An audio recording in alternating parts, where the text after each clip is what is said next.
2023년 우리 세 번째 주일 하나님의 성전에 나오신 우리 성도님들을 환영합니다. 우리 모든 성도님들 위해 하나님의 은혜가 충만한 시간 되시기를 바랍니다. 오늘은 저희가 이사야서 41장 8절에서 16절까지 말씀을 함께 봉독했습니다. 말씀의 제목은 두려워하지 말라입니다. 우리 다 함께 제목을 따라 하시겠습니다. 두려워하지 말라. 아멘. 오늘 저희가 함께 봉독한 41장 말씀 중에 특별히 41장 10절의 말씀은 2022년 한 해 동안 세계인들이 가장 사랑한 성경 구절입니다. 제가 다시 한번 읽어드리면 두려워하지 말라 내가 너와 함께함이라 놀라지 말라 나는 내 하나님이 됨이라 내가 너를 굳세게 하리라 참으로 너를 도와주리라 참으로 나의 의로운 오른손으로 너를 붙들리라. 아멘. 전 세계인들이 가장 사랑한 성경 구절이기도 하지만 특별히 우크라이나에 있는 사람들이 가장 많이 인용한 성경 구절이라고 합니다. 전쟁의 한가운데서 정말로 두려움이 엄습하는 그 현장 가운데서도 그들이 하나님의 도우심, 하나님의 붙드심으로 말미암아 안전하고 평안하기를 바라는 그런 마음들이 이 성경 구절을 사랑하는 그 마음 가운데 담겨져 있는 것 같습니다. 여러분, 두려움이라는 것은 사람을 무기력하게 만듭니다. 두려움은 우리를 나약하게 만드는 거예요. 두려움은 실제로 나의 모습보다 나를 훨씬 더 작게 여기게 만드는 것이 두려움입니다. 그래서 오늘 14절 말씀에서도 두려움에 빠진 이스라엘 백성들을 향해서 하나님이 뭐라고 말씀하시냐면 버러지 같은 너 야곱아 너 이스라엘 사람들아 두려워하지 말라 나 여호와가 말하노니 내가 너를 도울 것이라 내 구속자는 이스라엘의 거룩한 이인이라 말씀하십니다. 여러분, 하나님께서 이스라엘 백성들을 향해서 버러지 같은 너 야곱이라고 그렇게 말씀하셨어요. 두려움에 빠져있는 이스라엘 백성들을 향해서 버러지 같다라고 말씀하셨습니다. 여러분, 아무리 하나님이라고 하셔도 그의 백성들을 향해서 버러지라고 이야기하시면 너무하신 것 같아요. 여러분, 어느 날 하나님이 우리에게 이 버러지 같은 놈들아 그러면 기분이 어떨 것 같으세요? 상당히 좋지 않을 것 같아요. 맞는 말이라 할지라도 기분이 썩 좋지 않을 것 같습니다. 여러분, 왜 하나님께서 이스라엘 백성들을 너 버러지 같은 이스라엘아 야곱아라고 말씀하시는가 하면 여러분, 두려움에 사로잡혀 있는 이스라엘 백성들은 스스로를 작은 벌레만도 못한 존재로 여기고 있었기 때문에 그렇습니다. 여러분, 개역 한글에는 뭐라고 되어 있냐면 지렁이 같은 너 이스라엘이라고 그렇게 표현이 되어 있어요. 여러분, 우리나라 속담에도 보면 지렁이에 관한 속담이 있습니다. 지렁이도 밟으면 어떻게 한다라고 하죠? 꿈틀한다. 꿈틀하면 뭐가 달라지나요? 달라지는 건 하나도 없어요. 그냥 꿈틀 한번 할 뿐이에요. 나약한 존재라는 의미를 갖고 있습니다. 여러분, 하나님께서 이스라엘 백성들을 향해서 너 버러지 같은 너희들아 지렁이 같은 너희들아라고 말씀하시는 건 하나님께서 이스라엘 백성들의 어떤 그런 부족한 모습들에 대해서 말씀하시는 것이 아니라 두려움이 너희를 사로잡아서 너희가 두려움에 빠져서 너희가 스스로 어떤 존재인지를 잊어버리고 너희 스스로를 마치 작은 벌레와 같이 지렁이와 같은 존재로 여기는 그 이스라엘 백성들의 두려움에 관해서 하나님이 책망하고 계신 것입니다. 그래서 메시지 성경에서는 오늘 14절 말씀을 이렇게 번역하고 있어요. 야곱아 내가 하찮은 벌레처럼 느껴지느냐 염려할 것 없다. 이스라엘아 내가 보잘것없는 곤충처럼 느껴지느냐 내가 너를 도울 것이다 말씀합니다. 이스라엘 백성들을 향해서 하시는 말씀이에요. 너희들이 지금 두려움에 빠져서 하찮은 벌레처럼 스스로 그렇게 여기고 있지 않느냐. 너희들이 지금 정말로 보잘것없는 곤충처럼 스스로를 그렇게 여기고 있지 않느냐. 두려워하지 말아라. 내가 너희들을 도와줄 것이고 내가 너희들을 함께하여 줄 것이다 말씀합니다. 그럼 마태복음에서도 예수님께서는 이 비슷한 말씀을 하셨어요. 마태복음 10장 31절에 보면 예수님께서 두려워하지 말라는 말씀을 주시면서 이런 말씀을 하십니다. 두려워하지 말라 너희는 많은 참새보다 귀하니라 말씀하셨습니다. 여러분, 자신을 참새보다 귀하지 않다라고 여기는 사람은 없을 거예요. 혹시 그런 분 계신가요? 나는 참새보다 못합니다. 그렇게 여기는 사람은 아무도 없어요. 근데 예수님께서 굳이 왜 너희는 참새보다 귀하다라는 말씀을 예수님이 하셔야 합니까? 그렇게 말씀하지 않으셔도 우리는 참새보다 내가 더 귀한 존재라는 걸 너무 잘 알고 있어요. 근데 예수님이 이렇게 말씀하신 이유가 있습니다. 마태복음 10장 29절 말씀에 보면 예수님께서는 참새에 대해서 이런 말씀을 하셨어요. 참새 2마리가 한 아사리온에 팔리지 않느냐? 그러나 너희 아버지께서 허락하지 아니하시면 그 하나도 땅에 떨어지지 아니하리라 말씀합니다. 여러분, 예수님 당시에는 참새 2마리가 한 아사리온에 팔렸다라고 그렇게 말씀합니다. 다른 성경에 보면 참새 5마리가 2아사리온에 팔렸다라는 기록도 있어요. 즉 참새 2마리의 가치는 한 아사리온 정도 되는 거예요. 아사리온이라는 단위는 오늘날 화폐 단위로 따지면 아마 한 5,000원 정도 된다고 합니다. 3,000원에서 5,000원 사이래요. 당시에 참새 2마리를 살려면 그 정도 값을 주면 살 수 있었다라는 거예요. 그렇게 큰 가치를 가진 것은 아닙니다.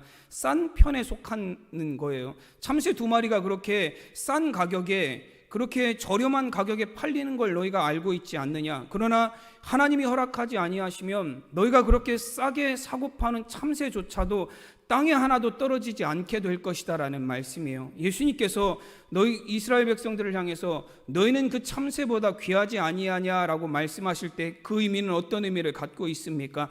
참새 한 마리조차도, 너희가 그렇게 몇천 원에 사고 파는 참새 한 마리조차도 하나님이 허락하지 아니하시면 단 하나도 땅에 떨어지지 아니하는데 너희는 그 참새들보다 훨씬 더 귀한 존재들이 아니냐라고 말씀합니다. 우리가 두려움에 사로잡혀 살아가는 이유는 우리가 세상에서 사람을 두려워하고 세상을 두려워하고 세상의 힘을 두려워하며 스스로를 작게 여기며 두려움에 빠져 사는 이유가 무엇이냐면 우리 스스로가 어떤 존재인지를 깨닫지 못하고 있기 때문이다라고 말씀합니다.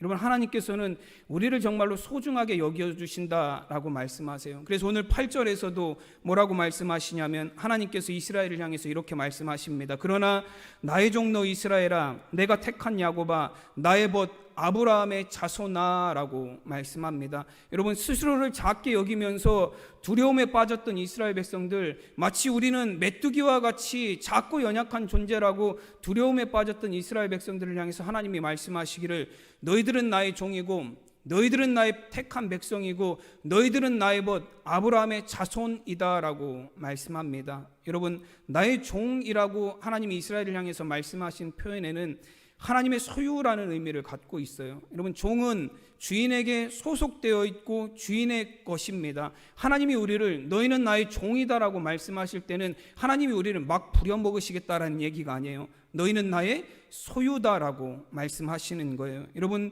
우리는 모든 사람이 내 것, 또 자신에게 속한 것에 대해서는 소중하게 여길 줄 아는 마음을 갖고 있습니다. 남의 것에 대해서는 우리가 별로 관심이 없지만 내 것에 대해서는 여러분 큰 관심을 갖고 있어요. 누가 내 것을 침범하거나 누가 내 것을 빼앗으려 하거나 누가 내 것을 가져가려고 하면 우리는 그것을 방어하게 될 거예요. 여러분, 하나님께서 이스라엘 백성들을 향해서 나의 종이라고 말씀하실 때도 너희들은 나의 소유이고 나의 것이다 라고 말씀합니다. 우리는 소유하기를 좋아하죠. 그래서 그 젊은 사람들도 연애할 때 보면 한참 막 사랑이 불타오를 때는 핸드폰에다가 자기 남자친구 여자친구를 뭐라고들 많이 저장을 하죠?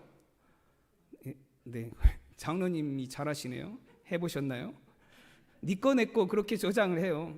너는 내 거, 나는 네 거 해가면서 그런 이름으로 많이 저장을 합니다. 내 소유라는 거예요. 누구도 건드릴 수 없는, 누구서 빼앗아 갈 수 없는, 너 내 거니까 누구한테도 한눈 팔지 마, 그런 의미가 그 안에 담겨져 있습니다. 여러분, 소유라는 게 그런 의미를 갖고 있어요. 하나님께서 우리를 향해서 또 이스라엘을 향해서 너희는 나의 종이다, 나의 소유이다, 나의 것이다라고 말씀하실 때는 어떤 의미가 있냐면 세상의 어느 것도 너희를 해하려고 할 때에, 나의 것을 빼앗아 가려고 할 때에, 나의 것에 손을 대려고 할 때에 내가 반드시 너희들을 지켜주겠다라는 말씀이에요. 여러분, 하나님께서 또한 이스라엘을 향해서 너희는 나의 택한 야곱이다라고 말씀하셨습니다. 우리는 세상에 존재하는 아무나가 아니라는 거예요. 하나님은 우리를 택하시고 하나님은 우리를 콕 집어서 하나님의 백성을 삼아주셨다라는 거예요. 그냥 길가에 있는 아무나 중에서 불러서 우리를 하나님이 하나님의 백성으로 삼아주신 것이 아니라 하나님은 우리의 이름 하나하나를 부르시고 택하셔서 하나님의 자녀로 우리를 택하여 주셨고 구원하여 주셨습니다. 여러분, 그것이 택한 백성이라는 그런 말씀에 담겨져 있는 의미예요. 또 하나님은 이스라엘을 향해서 나의 벗 아브라함 자손이라 그렇게 표현하셨습니다. 아브라함의 자손이라는 것은 무엇을 의미하냐면 하나님과 우리와의 관계는, 하나님과 이스라엘 백성들과의 관계는 하나님의 신실한 언약에 의해서 이루어지는 친밀한 관계라는 것을 의미합니다. 지금도 하나님께서 우리에게 약속하여 주셨고 언약하신 대로 하나님의 구원으로 우리 성도들의 삶을 인도하고 계시다라는 겁니다. 우리의 삶의 걸음걸음 주님께서 함께하여 주셔서 우리가 하나님의 나라에 이르는 그날에 올 때까지 하나님께서 우리의 삶을 책임져 주시겠다라는 선언이에요. 너희는 나의 벗 아브라함의 자손들이다라는 말씀에는 그 선언이 포함되어 있습니다. 여러분, 이제 우리에게 필요한 것이 무엇입니까? 우리의 주인이 되시는 하나님, 여러분, 우리를 택하셔서 구원하시는 하나님, 지금도 신실한 언약으로 우리와 함께 하시는 그 하나님을 믿고 신뢰하는 삶을 살아가는 것입니다. 여러분, 믿음의 반대는 무엇이냐면 두려움이에요.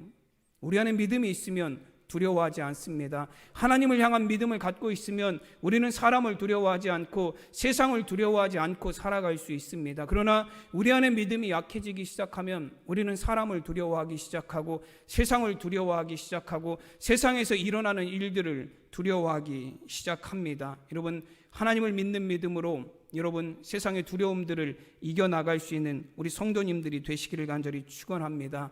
여러분, 우리가 하나님의 귀한 백성임을 깨달을 때 우리는 두려움을 이겨낼 수 있어요. 그리고 우리가 두려움을 이겨낼 수 있는 또 다른 방법은 하나님이 어떤 분이신지를 정확하게 알아야 합니다. 나를 도우시는 하나님이 누구인 줄 알아야, 나를 붙들고 계시는 하나님이 누구인 줄 알아야, 나와 함께 하시는 하나님이 어떤 능력을 가지신 분이신 줄을 알아야 우리가 두려움을 이겨낼 수 있어요. 마태복음 8장에 보면 예수님께서 제자들과 함께 갈릴리 바다를 배를 타고 지나가셨습니다. 근데 풍랑이 일었어요. 그 풍랑 가운데 제자들은 두려워하고 있는데 예수님은 풍랑이 그렇게 이는데도 배 한 구석에서 주무시고 계셨습니다. 그때 제자들이 겁에 질려서 쩔쩔매면서 주무시고 계신 예수님을 깨웠어요.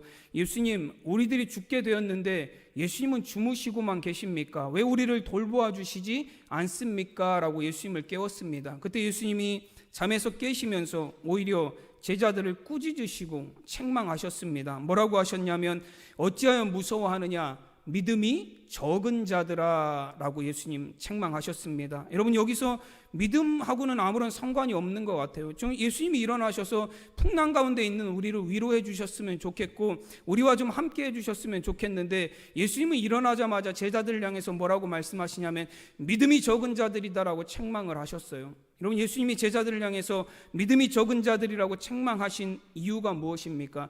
너희 안에 믿음이 없다는 거예요. 지금 너희와 함께 하고 있는 내가 누구인지를 믿는 믿음이 너희 안에는 없다라는 것입니다. 이 바람과 바다까지도 잔잔하게 하시는 그 주님과 너희가 함께 하고 있음을 깨닫지 못하고 있다라는 거예요. 마태복음 8장 27절 말씀에서는 예수님께서 바람과 바다를 잔잔하시게 하시고 난 이후에 사람들이 예수님을 보면서 이런 이야기를 하는 말씀이 기록이 되어 있습니다. 이가 어떠한 사람이기에 바람과 바다도 순종하든가 하더라.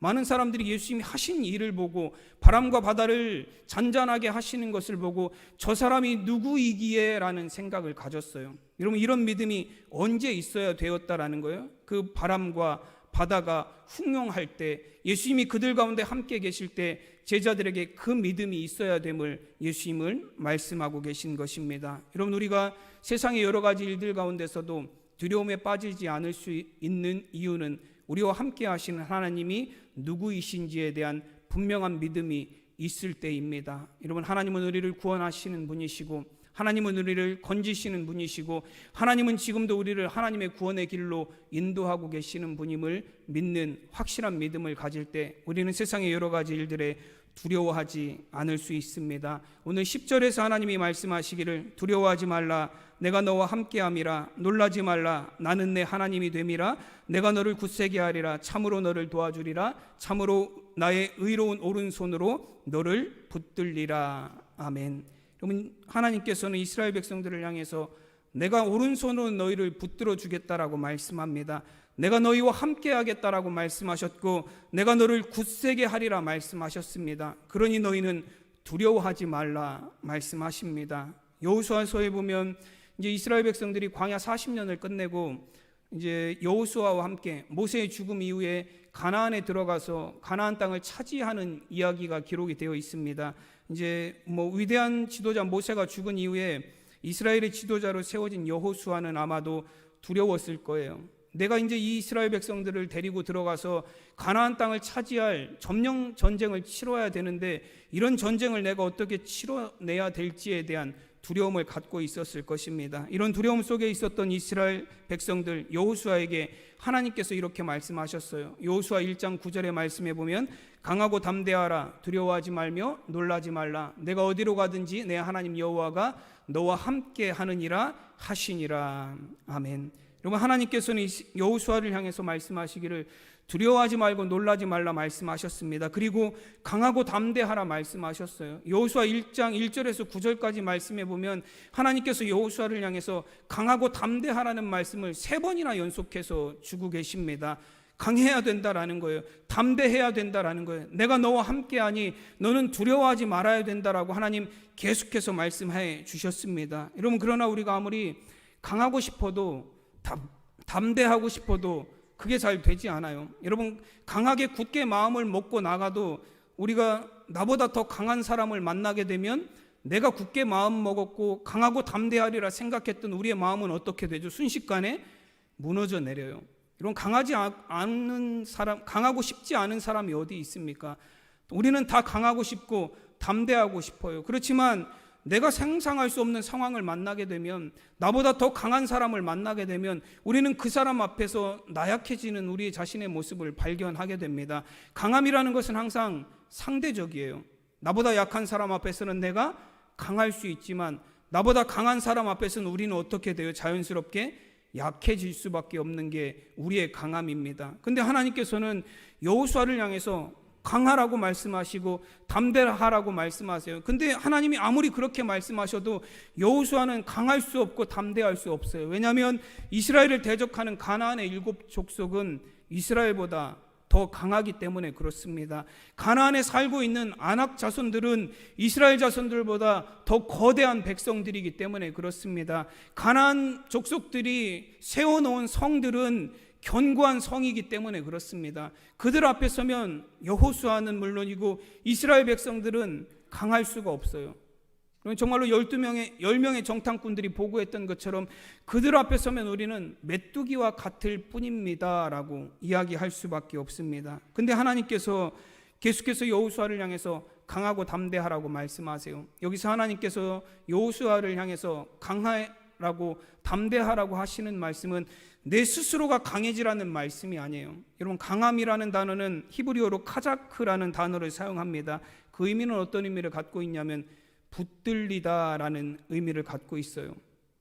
여러분, 우리 스스로 강해서 세상의 일들을, 세상의 두려움을 이겨내는 것이 아니라 하나님의 강한 손에 붙들릴 때야 우리가 세상의 두려움을 이겨낼 수 있다라는 말씀이에요. 여러분, 강하다라는 것은 강하신 하나님의 손에 붙들려서 세상의 모든 두려움으로부터 이겨낼 힘이 하나님으로부터 우리에게 공급된다는 의미를 갖고 있습니다. 하나님께서 여호수아를 향해서 강하고 담대하라고 하시는 말씀은 힘을 키우고 능력을 키워서 내 스스로가 강한 존재가 되어라고 하시는 말씀이 아니라 하나님의 강한 손을 붙들고 하나님이 인도하시는 대로 나아가라는 말씀이에요.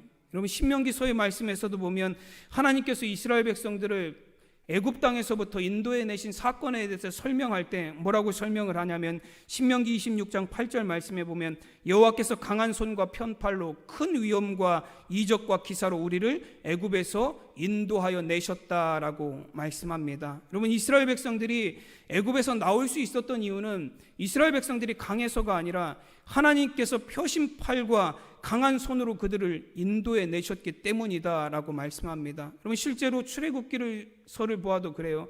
이스라엘 백성들을 모세가 애굽 왕 바로의 손에서 데려오려고 했을 때 모세 왕 바로는 허락하지 않았습니다. 아마 그런 상황이었으면 모세는 결코 이스라엘 백성들을 애굽 땅에서 데리고 나올 수 없었을 거예요. 근데 애굽 왕 바로가 왜 이스라엘 백성들을 애굽에서 나가는 것을 결국 허락하게 됐죠?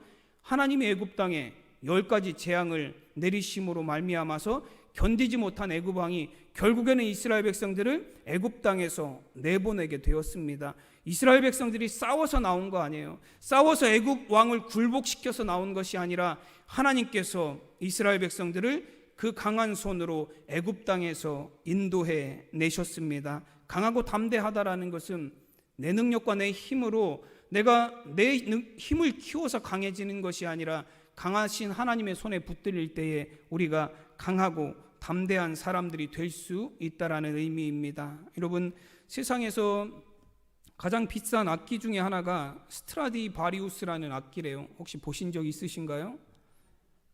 보셨어요? 네. 저희가 볼 일은 별로 없는 악기예요. 전 세계에 한 600대 정도 있다고 합니다. 300년 전에 만들어진 악기라는데요. 2006년에 경매에서 40억에 낙찰이 됐대요.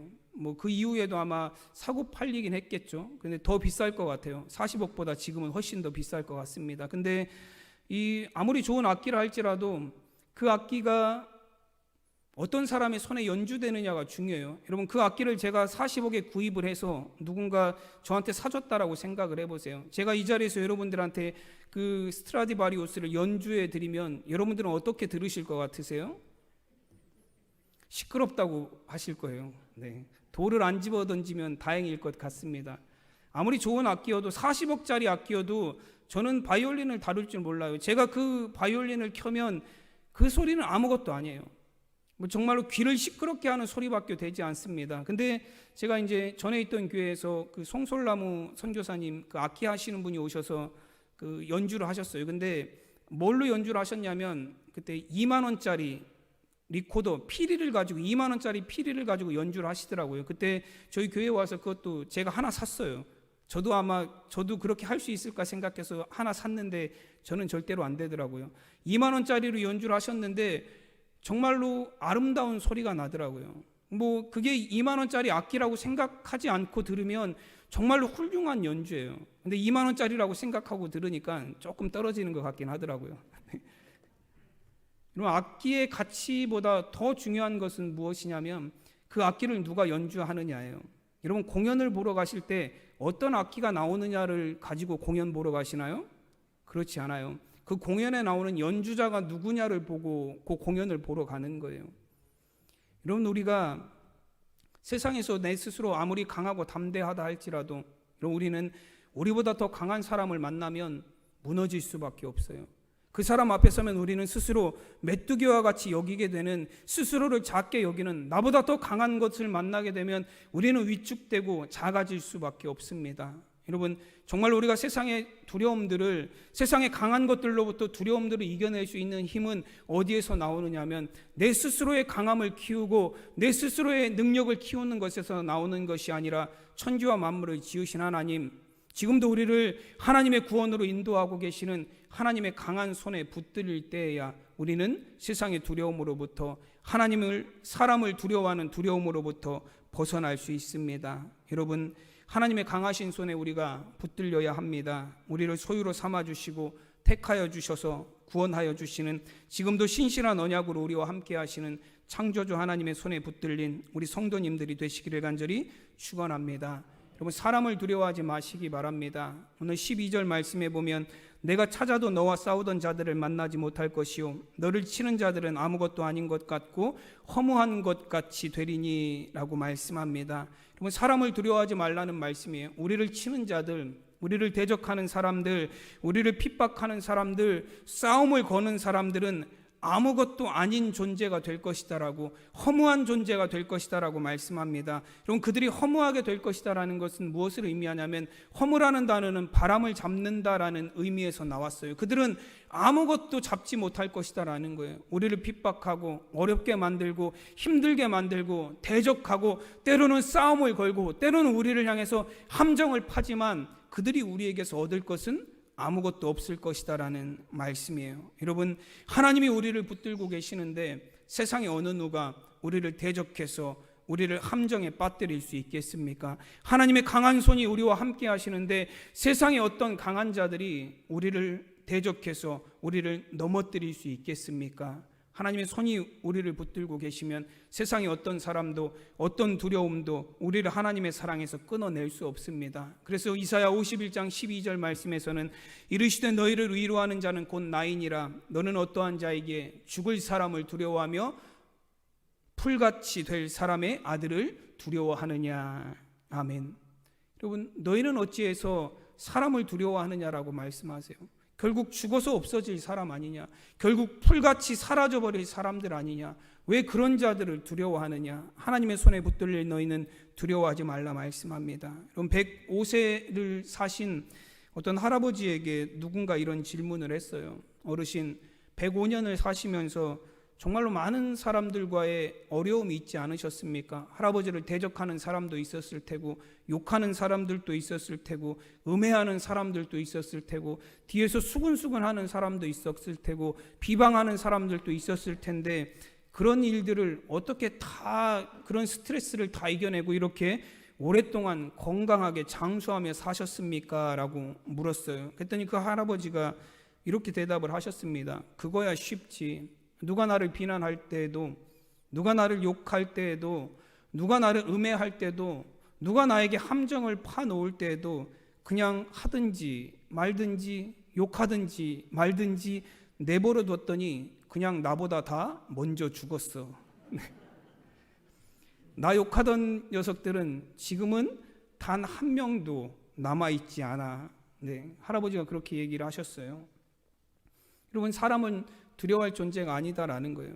우리를 대적하는 사람들, 우리를 욕하고 비난하고 비방하는 사람들, 우리를 두렵게 만드는 정말로 강한 것 같은 그 사람들도 결국에는 한 줌의 먼지로 사라질 그런 날이 오게 될 것이다라고 말씀합니다. 그러므로 우리는 사람을 두려워할 필요가 없어요. 오히려 사람을 두려워하는 삶이 우리를 죄의 함정에 빠지게 만듭니다. 잠언서 29장 25절 말씀에 보면 사람을 두려워하면 올무에 걸리게 되거니와 여호와를 의지하는 자는 안전하리라 말씀합니다. 여러분, 사람을 두려워하게 되면 올무에 걸린다라고 말씀하세요. 올무라는 건 어떤 의미를 갖고 있냐면 원어 표현에 보면 미끼 혹은 유혹이라는 의미를 갖고 있어요. 낚시하시는 분들은 아마 낚시를 해보셔서 알 거예요. 낚시를 할 때는 항상 뭐가 있어야 되죠? 미끼가 있어야 돼요. 빈 낚시바늘을 넣어놓으면 물고기가 안 물어요. 빈 낚시바늘을 와서 덥석 물어주는 물고기가 어디 있습니까? 뭔가 지렁이라도 떡밥이라도 뭔가 좀 그 물고기를 유혹할 수 있는 게 걸려 있어야 그거를 물고기가 콱 물죠.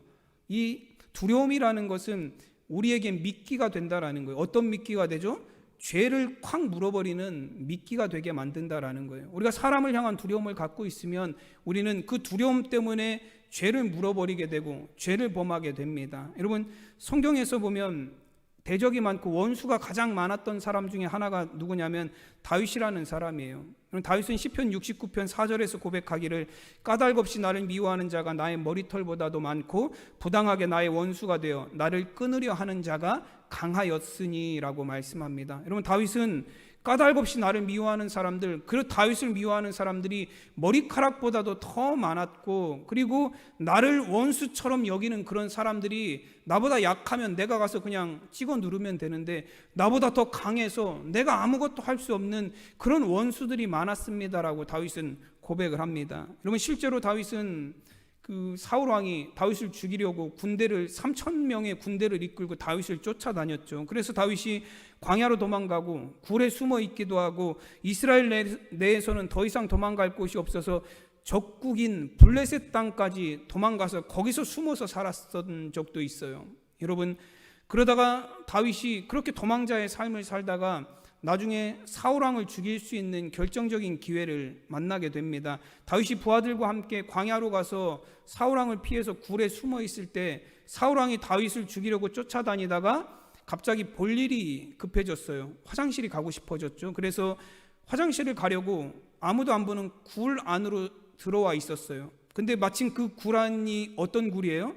다윗과 그의 부하들이 안 보이는 저 깊숙한 곳에 숨어있던 굴이었습니다. 사울왕이 그 굴에 들어와서 편안하게 볼일을 보고 있었어요. 여러분, 사람이 가장 방심하게 되는 때가 언제인 줄 아시죠?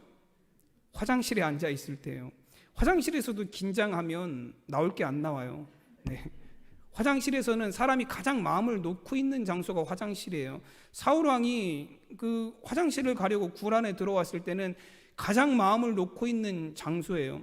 근데 그때 가장 마음을 놓고 있는 장소에 그 뒤에 어두운 곳에는 누가 있어요?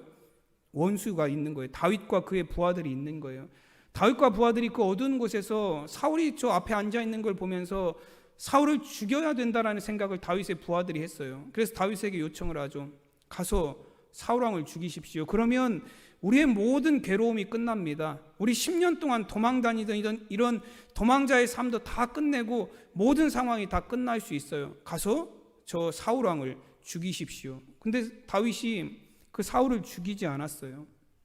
그냥 볼일을 다 마치고 나갈 때까지 옷자락만 살짝 베고 그냥 보내주었습니다. 그리고 나서 다윗이 사울을 향해서 뭐라고 이야기를 하냐면 사무엘상 24장 6절에서 7절까지 말씀해 보면 다윗이 이렇게 이야기를 합니다. 내가 손을 들어 여호와의 기름 부음을 받은 내 주를 치는 것은 여호와께서 금하시는 것이니 그는 여호와의 기름 부음을 받은 자가 됨이니라 하고 다윗이 이 말로 자기 사람들을 금하여 사울을 해하지 못하게 하니라 말씀합니다. 여러분, 다윗이 사울 왕을 죽이지 않은 이유가 무엇이죠? 하나님께서 금하시는 일이라는 거예요. 그것은 여러분, 다윗이 사울 왕을 두려워하는 두려움을 끝낼 수 있는 기회가 있었어요. 다윗이 정말로 사울 왕을 두려워했다면 거기서 다윗이 사울 왕을 죽여버렸을 거예요. 근데 다윗이 사울 왕을 죽이지 않은, 다윗이 사울 왕을 향한 두려움을 이겨낼 수 있었던 이유는 무엇이냐면 다윗은 하나님을 경외하는 사람이었기 때문에 그렇습니다. 여러분, 다윗은 사울 왕보다도 누구를 더 두려워하는 마음을 갖고 있었어요? 하나님을 더 두려워하는 마음을 갖고 있었어요.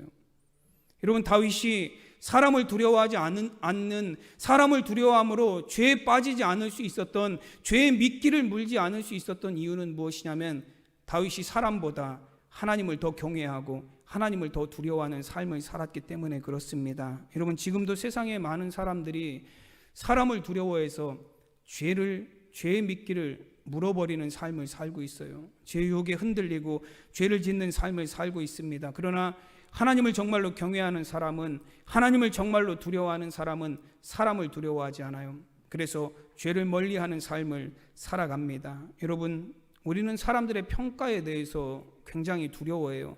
저 사람이 나를 어떻게 생각할까? 저 사람이 나를 어떻게 평가할까? 저 사람이 나에 대해서 어떻게 여길까? 그래서 여러분, 우리는 뭐 조금만 나에 대해서 부정적인 평가가 들어오면 속에서 어떻죠? 우리는 막 부글부글 끓어요. 그리고 나서 내가 그 사람에 대해서 얘기할 기회가 생기면 나도 결국엔 그 사람에 대해서 어떤 얘기를 하게 되죠? 좋은 얘기는 안 나가요. 네, 좋은 얘기는 안 나가요. 우리 안에 그런 두려움이 있기 때문에 나에 대해서 그 사람이 평가한다는 것에 대한 두려움이 내가 누군가를 부정적으로 여기게 만드는, 여러분, 또 다른 두려움을 만들어내는 거예요.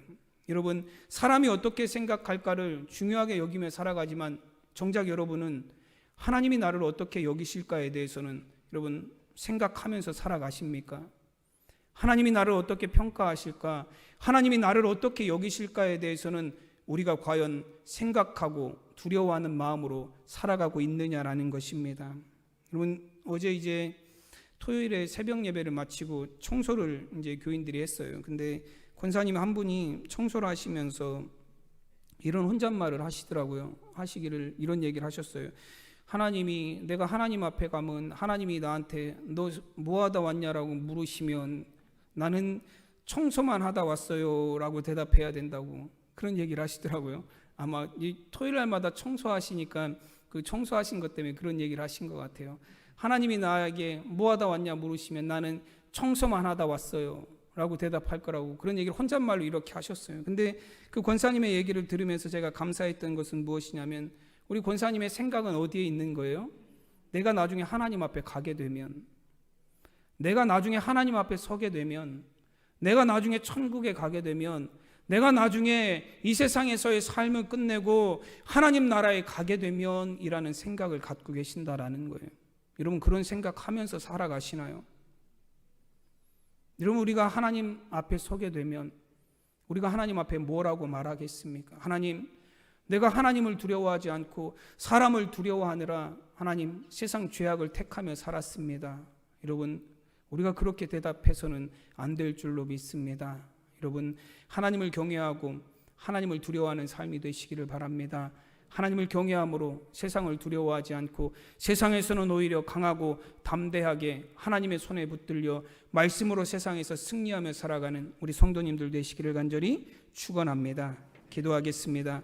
하나님의 은혜와 사랑을 감사드립니다. 하나님, 세상의 강한 대적들이, 세상의 강한 힘이 우리를 두렵게 만들지만 하나님께서 우리를 하나님의 강한 손으로 붙들고 계심을 믿습니다. 두려워하지 말라, 놀라지 말라, 내가 너와 함께함이라. 내가 너의 하나님이 되리라 말씀하신 것처럼 우리의 하나님이 되시는 하나님, 우리를 강한 손으로 붙들고 계신 그 하나님으로 말미암아서 사람을 두려워하지 않고 세상을 두려워하지 않고 강하고 담대함으로 세상에서도 하나님을 경외함으로 날마다 말씀 가운데 승리하는 성도의 삶이 되게 하여 주시옵소서. 감사하며 우리 주 예수 그리스도의 이름으로 기도드리옵나이다.